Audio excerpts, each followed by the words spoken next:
Hello and welcome to Confronting Injustice. I am your host, Linda Solomon, joined by our co-host, James Watson, as we discuss the injustices of the criminal legal system.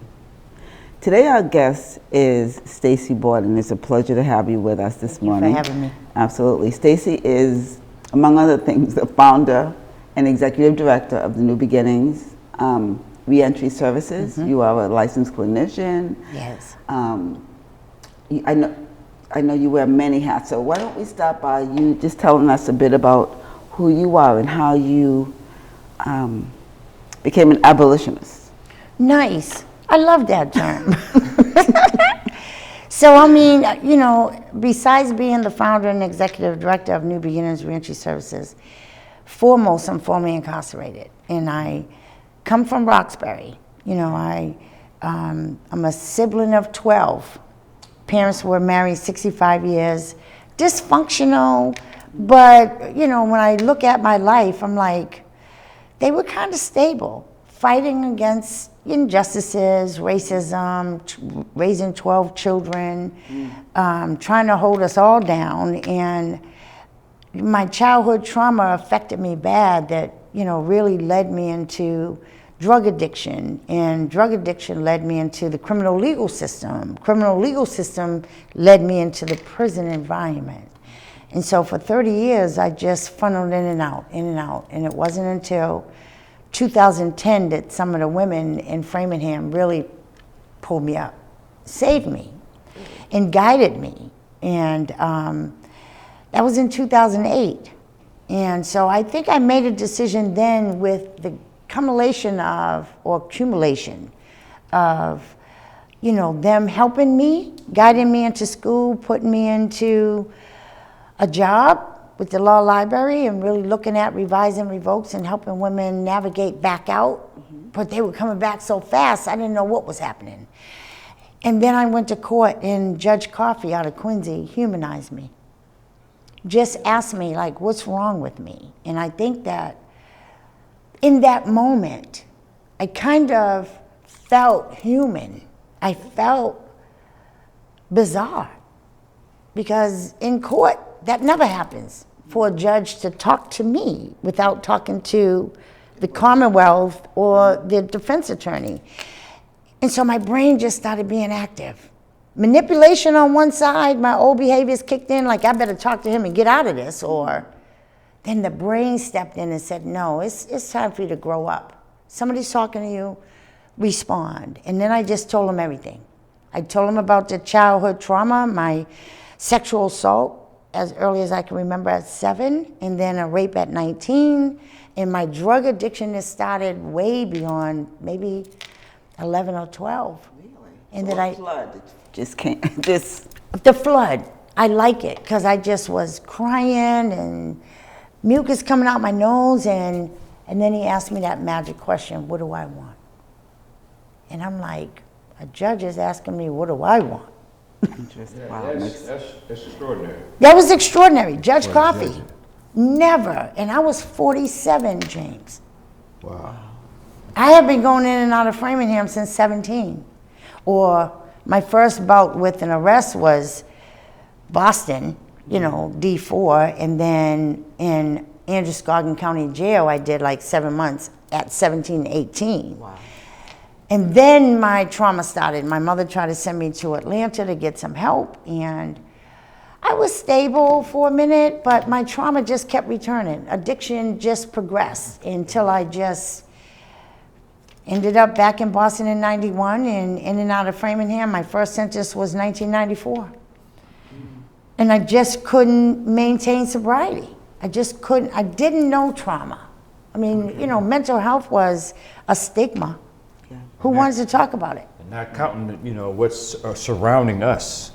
You know That's what I mean? right. You know what I mean? The pros and cons, up and down, that's surrounding us. We going into a pool of, you know what I mean, deception, like you said, racism, you know what I mean? But we had to get through that. You know what I mean? As we get older, you know, our mothers can't hold our hand because they're not there behind us. You know what I mean? We're just us out front. You know what I mean? So we got to make the decision. And you know, you're right, James. And I blame my mother for everything, because you're supposed to be the mom. I didn't see her as a human being. I'm talking about these injustices of the legal system not seeing us as human. I didn't see my mom as human. I didn't see that she had her own traumas in her own life, and then 12 babies, hormonally. So, you know, through Judge Coffey's actions, I came from a county transportation. By the way, I had like 15 warrants all over Massachusetts for stealing, check writing, credit card fraud, just dumb stuff that trying to feed my addiction that was really feeding my trauma, suppressing it, more and more and more, repressing it, where I didn't even know what to touch. I didn't even know where to go with it.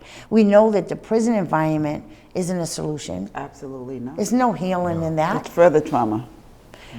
But I did something remarkable for myself in that court that day, and I said to Judge Coffey that I needed help. And I seen the lifers in there that seemed to be settled. They were going to school, they were working, they were doing phenomenal things, and I wanted to go back because I wanted to do the CRA program. Now, I don't credit the prison for saving anybody's life. I credit the women, because obviously I felt a place of belonging for once in my life. In prison. With the women. Okay. And I longed for that. I longed for Angie Jefferson again. I longed for Julie Pike and Lynn Sullivan and those women that were serving life sentences, that were working and being phenomenal women that they are. And I kept hearing about the CRA. And what is the CRA? And that's what the Judge Coffey said. What is the CRA? And I said, it's Correctional Recovery Academy. Okay. He said, and what does that mean? I'm like, well, I need some correction. I need some recovery, and I need to be educated. Because I was totally lost. I came from Boston Public Schools. They didn't recognize a young lost girl. They just let me slide through. I don't remember what schools. I don't remember what teachers. I really have no recollection of growing up. Wow. You know, I'm an OP girl. I didn't come from the project, but I grew up on the corner, and I went to school in Albert Palmer in Orchard Park, and then Dearborn in Orchard Park. And all my best friends were in Orchard Park. And so, you know, trying to navigate those massive school buildings are just like the prison. And I explained all this to Judge Coffey, and I think he got it. Wow. That's And he said, what do you want to do? And I said, wow, somebody's asking me What I want. So not only did I say I want the CRA program, but I said I want a 3 to 5, because now my manipulation. Because you had to go back to prison to get that. That's right. And I knew if I didn't say what I wanted, I was going to be looking at 10 years or more. Because they was tired. You know, that's just how the system looks. They look at your past. They look at how many times you've been in jail. They're like, you don't got it yet. We're going to punish you some more. Okay. And something kicked in, and I knew that. So I said, I want a 3 to 5, Judge Coffey. And he said, well, Miss Borden, you're in a county court. We can only give you, you're in district. We can only give you up to 2.5. And my mind was like, oh no, I'm not going to South Bay. Okay. I'm not going in that jail. There's no freedom in that, Okay. right? There's no So outside. you wanted to be back where you were with those women, with that community. Yeah, my mom's mind. That was in there. Resources, Yeah. school, the women that were matured and Took you under their compliant. wing. Right. They. right? Like accountable. And so he said, well, you ready to go over to Dedham Superior? And I said, yeah. Kind of indicted myself, right? So I went to Norfolk Superior, and that judge read Judge Coffey's notes. And he said, what do you want to do today? And I said, I'll take a 3 to 5. He said, well, work it out with the DA. And the DA said, listen, for that type of accountability, we'll give you credit, even though I was on a personal recognizance out of that court. I was being held on a bail out of Middlesex, but they gave me the credit for Middlesex, those 9 months. Okay. So I went back. I came from a county transportation. That's so significant. When you're dealing with county transportation. What do you mean county transportation? So What do you mean? Norfolk Prison or Walpole had then started transitioning to a transportation model. Like that was the transport for all the counties. Okay. So like a For if you centralized were sort a of- correctional officer, it was a central unit where they said, okay, this is going to be our central transportation unit where some of the correctional officers that got trained to transport, Okay. right? You can't transport without being able to have went through, I suspect, gun training, you know, whatever other safety training, driving training, you know, and so all the counties had to go through the centralized system for transportation. So I want you to imagine in any of the prisons, they have a central booking office or cell. And so we used to all come down to the cell when it was time to go to court. And we'd be in one big room, and all you saw was all the holding, and all the transportation correctional officers coming with the shackles, just dropping, clack, clack, clack, clack, clack. Middlesex County, Suffolk County, Essex County, Bristol County, all the counties are dropping the shackles. And then they'll call you out. If you're going to Suffolk Court, you're getting shackled. If you're going to Middlesex, everybody in middle, you know, and so you're shackled to like anywhere from 3 to 12 other women. Yeah, together. Together. On your feet, your Waist, waist. hands, legs. You know. And some women were pregnant. Some women were alcoholics. Some women were still withdrawing from heroin and alcoholism. And you're in the back of a county van in the dark, and those county trucks move. They make turns. They don't care. We're falling all over each other. We're all in each other's throw up, bowel, stool, everything, because people are withdrawing. And never mind the fact that there's a pregnant woman should not be shackled. Right? And so when I got to Norfolk Superior and the judge gave me that time, I came out of that transportation county van to a state transportation. It was totally different. I just had cuffs on. Okay. I literally was in the back of the van, like humanized, talking to the COs. They were different. And I got back to the prison, and I put in my mind that I'm not in a prison environment. I knew that the government can only hold my body, but you can't hold my mind. That's right. And so I made a decision that I was going to be college bound. And I got in that prison, and I was different. I wasn't fighting anymore. I wasn't resistance anymore. I wasn't none of that. Really? I grew up in that moment. And I have to say, shout out to Angie Jefferson, because she took the time to walk that yard with me a couple of days before I went to court and said some words to me that I'll never forget. That she's like, Stacey, I've been watching you coming in and out of here. You're gonna go back out one day, and you're gonna do something, and you're gonna end up in here with life like me. And I was like, what? Now, we heard of life. I know people got kidnapped. I mean, Yes, I was one. Raymond was another. That's right. Who was in my life since I was 9. People would just disappear. Now, we knew life, but you don't know the significance. I looked at Angie and I was like, I remember when you came into prison in 1991. I was awaiting trial. You never left. My assumption was everybody got a chance to go home, come back, get a bail, go trial, go, you know.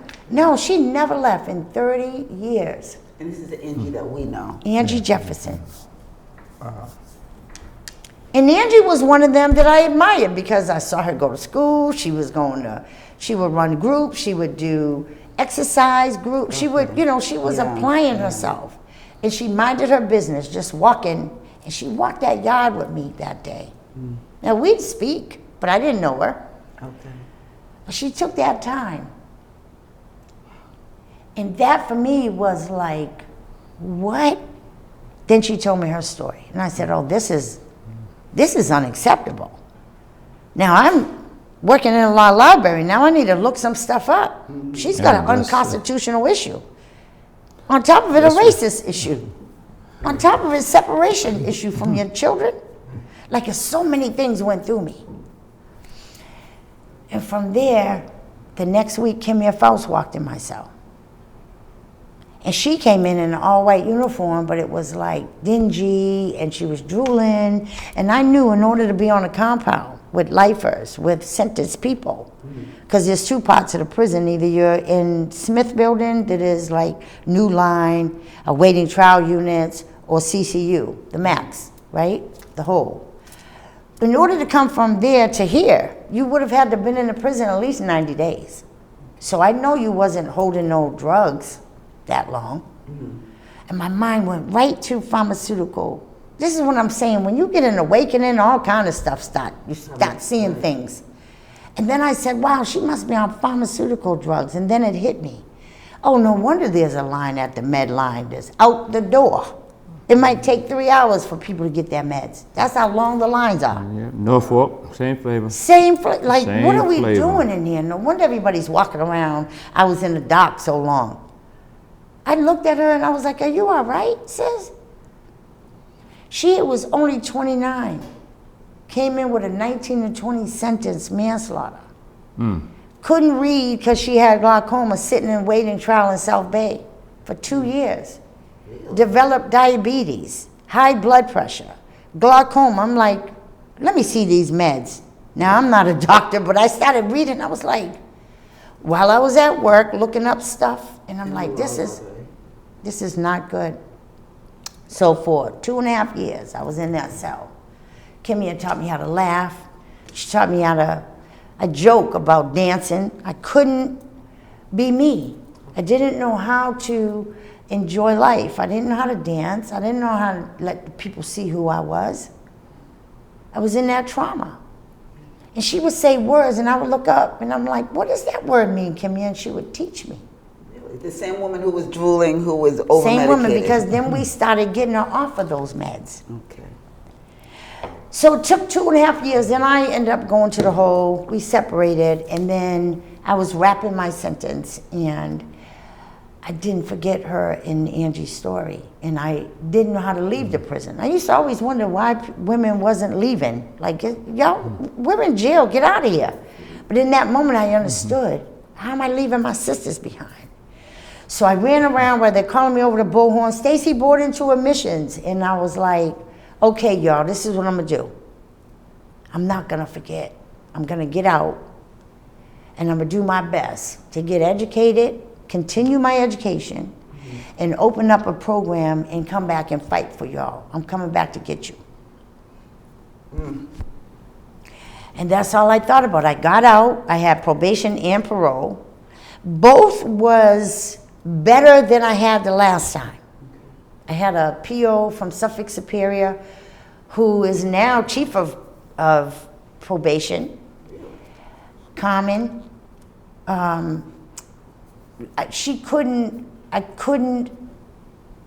can't tell you how we had a little battle at the beginning about what I felt that I wanted to go in and learn criminal justice.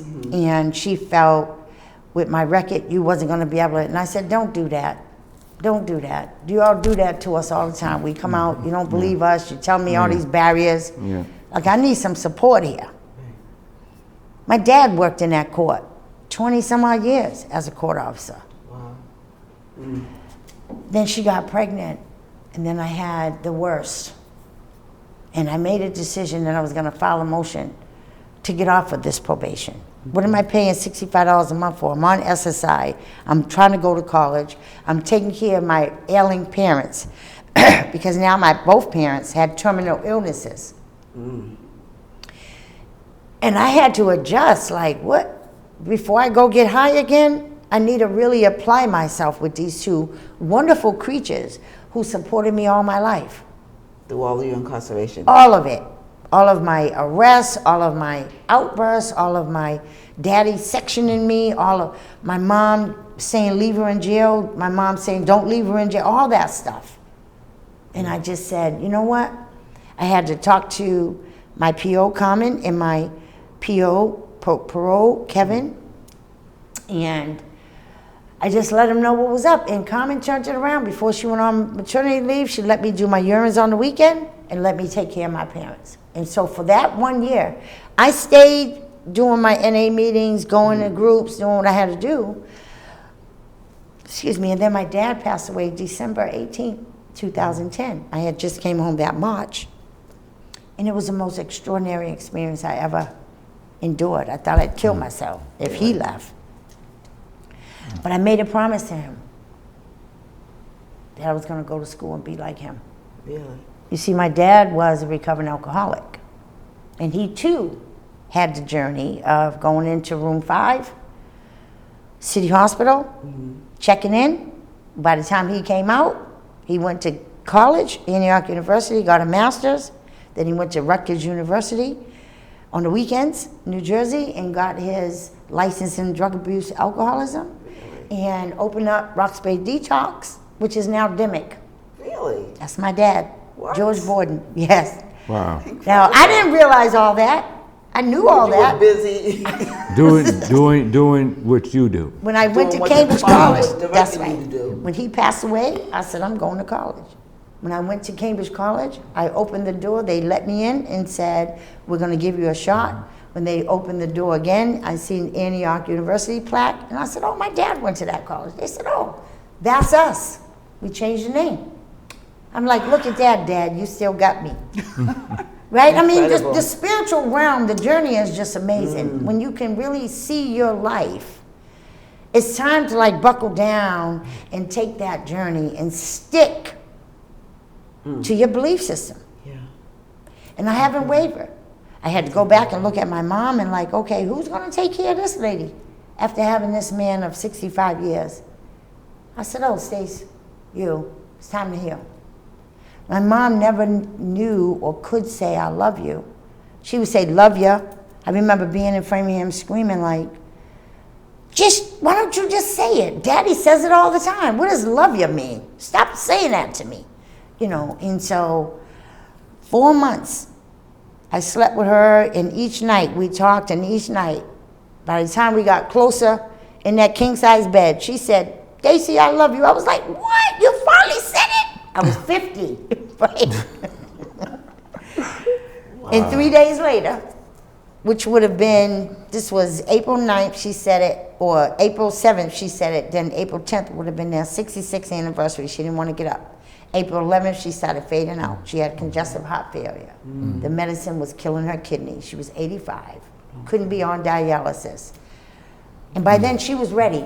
Because her life partner was gone. Life partner was gone. And on the 12th of April, she passed away, went to sleep forever. And I was like, what do I do now without these two? Extraordinary creatures, I call them. That's incredible. We have 5 minutes left. We didn't even get to any of our questions, so we're going to have you come back. But I have a I would question love to for come you. back. Okay. Definitely. In the time that you spent with your mom, Yeah. in the bed together, Yeah. what did that do for you? Did you? It did a lot. We talked about heaven. I don't know. We talked about God. I don't know. But I think the most important thing is because she had, a transgression in her life that she had a drink with her third child. And she had a drink that night and put Bobby in the bed with her. When she woke up, Bobby was deceased. 5 months old. She thought she Maybe smothered him. And no wonder there was no love, no nurturing, couldn't hold. She was phenomenal, kept lights on, food, made sure we was in school. She just didn't connect well. And then I understood who she was. And then I asked her that question. I said, you think you're gonna see Bobby again? And I think that's what took her to say it was time for her to transition. Okay. And I learned no regrets. There's no turning back now. You made a promise to them too, you made a promise to your girls. And when she passed away, I made my move. Okay. I went, got my master's, got my license as a drug abuse counselor, went to Boston College, did an entrepreneur class, did a PowerPoint presentation, and there was a couple in the audience that said, we'll buy you that house. And now we got that house. And now we got to return to talk about that. Yes. Oh my goodness. Because then I started fighting for the rights for my sisters, and we brought Angie home We brought from Angie that home. natural life sentence. Natural life. That's And she is amazing. an incredible Listen, person. Kate, the She first is- one to open the doors to my program, she was the first one to enter. So you How went back. great is that? So listen, we don't have a lot of time, and you definitely have to come back because there's so much we didn't Yes, talk about. we ain't- But, Yes. but I'm interested in the trauma piece. Yes. The trauma piece is real. It's real. And I'm wondering, like, you and your mother in that journey with her. She found her peace. I feel it. And how She about found you? her- Did it help you to It address helped me. some of that trauma Yeah, that my mom had you now, stuck? as a black woman, is the strongest, most extraordinary woman I've ever met. I wish that she was alive for her to know that this is how I felt, but I suspect she knew that. I suspect she knew that. Because She knew. when she was passing, it was me who she trusted a lot. Because you had left. And I'm she had like, how left- do you trust the most problematic child? Right? She's seen something that you didn't. Because I would always show up even when I was high. Wow. I tried to help my older sister help my mom throughout her. She had a stroke in '96, so she was paraplegic. I try to show up as much as I can, but I suspected my mother saw something in me I didn't see in myself. And the judge saw something in you as In well. the judge. Like, that's incredible. And I haven't turned back in my recovery. I mean, I'm not so much in Narcotics Anonymous recovery, but I made a commitment to myself. That desire is gone. It's about really touching. There's still stuff in there that you haven't touched. If Right, you repress right. it so far, Right. this is almost like it's deep. Right. And you have So, to dig it out from the core. it's Because layers. trauma, yeah, when we know, and you know, Yeah. trauma doesn't go away. I mean, it's That's there, right. and if we don't address it, it will wreak havoc. It's your life experiences. It's how you create tools to address it each time it comes up or something new comes up that you hadn't even addressed. That's right. So listen, so we have to have you come back. Okay. Because we know you ran for governor's council. Most people don't even know what that is. That's so right. you can talk about that when you come Okay. back. I would love it. More about the New Beginnings, and then you're what is it? An abolitionist. We have to explain to people what that is Yeah. and how important that is, and what people can do if they feel so compelled to do something, because It's really disrupting the power of oppression. I'm a disruptor. I love that word. and so there may be people who want to be disruptors as Yes. well. Like I so disrupt the we- criminal legal system. You know, judges know I bust in courtrooms all the time and like, what are you holding this kid for? Especially, people don't like that I talk about these 58A dangerousness hearings. Right, that's. Gun charges, like, Yeah, that's. did he shoot anybody? How many guns you have in your environment, And, in your communities? That and we're not allowing to teach our children the rights to bear arms. Take the gun, give him a fine, teach him. If he don't come back and get a permit, then he don't get the gun back. Right. But I don't feel more safe that you held him for 58. You're taking his rights away. And there's another thing that goes in there that's hurting a lot of people, that bargaining criminal chip. Come on. You know what I mean? Coercive. You take this, that's it is. You take these 10 armed robberies, well, no, they're not yours, but we'll give you this if you Right. take this. Coercive. So now you're coercing me to do this. That's right. And You know, isn't we there a need no saying alternative. when it comes to the colloquy? A lot of people don't know the colloquy. You take that deal, now you gotta go in front of the judge and the judge asks you a series of questions. When you just coerce me, what do you mean? Right. Did anybody coerce you? Yes, they did. Yes, they did. They just told me if I take this that I didn't do, I could get this amount. That's a coercive And it's deal. We have a few minutes. Oh, my goodness. So we We will, could have a we lot will of definitely have you conversations on come this back. stuff. But we would Yes. like to thank Yes. you, Yes. Stacey, Thank for being with Thank you. us, and we thank you. We thank the audience for watching. And so we will definitely schedule for you to come back because we didn't get to our We- question. we- But it's okay. It's okay Yeah. because everything that was shared was meant to be shared. Thank you. So, and we appreciate the work that you're doing. And Thank you for the opportunity. oh my goodness. Yeah. We know you're still fighting, and this shouldn't be Come a such long a fight. way. But Yeah, we're So- still fighting for Raymond's Yes. freedom, even though the SJC found him not guilty. Like, what? That's what I want to talk about. Like, Well, what that's- kind of injustice system do we have that you can go from a superior judge that says you're not guilty, right, on a wrongful conviction, and then the SJC that says you're not guilty. Now you got to go Okay. back to be retried. well, you know what? We can have you and Raymond Games on. I love it. Right. Thank you for Thank you watching. so much. Thank you. Thank you. I love you.